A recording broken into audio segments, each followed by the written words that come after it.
Dyslexia and Academic Support. Research shows that when teachers are trained in early dyslexia identification and intervention, 90% of dyslexics can be educated in regular inclusive classroom. What's more, strategies for students with dyslexia also benefit all beginner readers, not just those with dyslexia. It was not pleasant to feel oneself so completely outclassed and left behind at the beginning of the race. In a school like this here, one of the hardest things for kids with learning disabilities is the pace of instruction. It has nothing to do with their intelligence. They're all smart enough to do this. I would say like a few years ago, I got very frustrated doing work. More like I would write essays. I did struggle a lot, and it was necessary for me to get some sort of help in order to sort of take initiative and figure out what I was doing wrong when it came to schoolwork. If I have some language processing issues, I'm sitting in the classroom and the teacher's just kind of talking and there's no like visual references to anything, and I just gotta do that. Well, after about 10 minutes, it's kind of like, wow, I don't know what's going on. The teacher jumps in and wants, asks him a question all of a sudden. And they've been following along, and they kind of internalize that. When I was younger, 5 years ago, I would read out loud in class, and the teacher would ask who wants to read out loud. I would put my head down and look away, it was the last thing I wanted to do. And then as you start talking about with kids about here's some strategies you might do, here's something you might, way to compensate for some of these weaknesses, which in many cases involve more time than maybe some of their peers. Are you willing to do some of that stuff? So he gets extra time on tests. They provide him with books on tape because he's a better auditory learner than a visual learner. They had these pens that you could take notes with. They have little recorders on them as you're kind of listening to lectures and things like that. So there's just a number of different tools that the schools provide Jack. You may want to give them a little preview about what they're reading that night.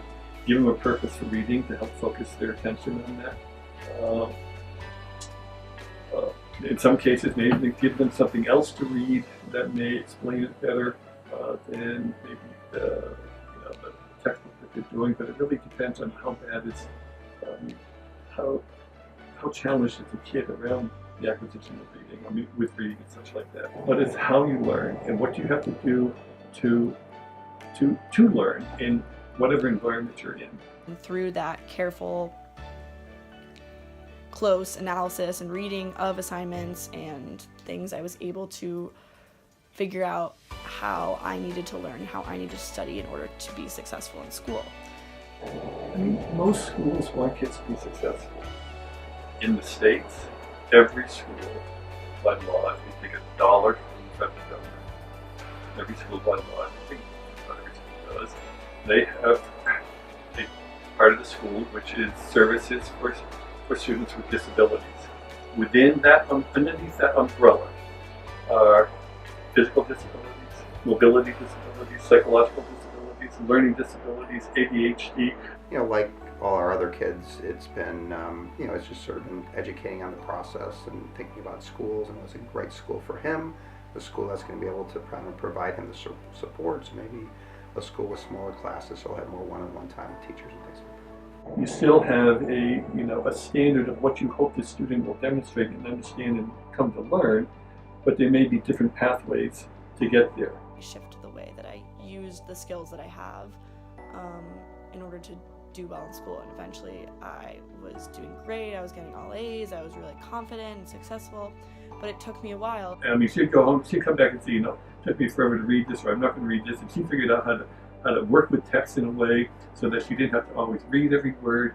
But she brought something to that whole process which was uniquely hers, and it was like, let's get out of her way, because she was just going to do it the way she wants. Quickly, I didn't need help anymore. By junior year, I was out of the program, and now in college, I don't even need extra time. So I feel like I've really mastered the skills necessary for me to succeed, and that was just shifting my study skills and shifting the way I look at things and the way I approached my work. And I'm thankful for that experience in SLD because it really gave me the opportunity to learn new things about myself.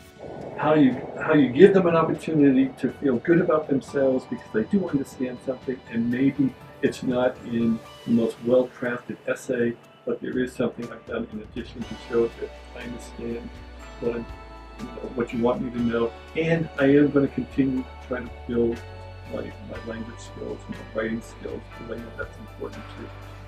So it's not one size doesn't fit all, and that becomes part of the joy of teaching, is trying to figure out how to reach these kids. If you judge a fish by its ability to climb a tree, it will spend its whole life believing that it is stupid.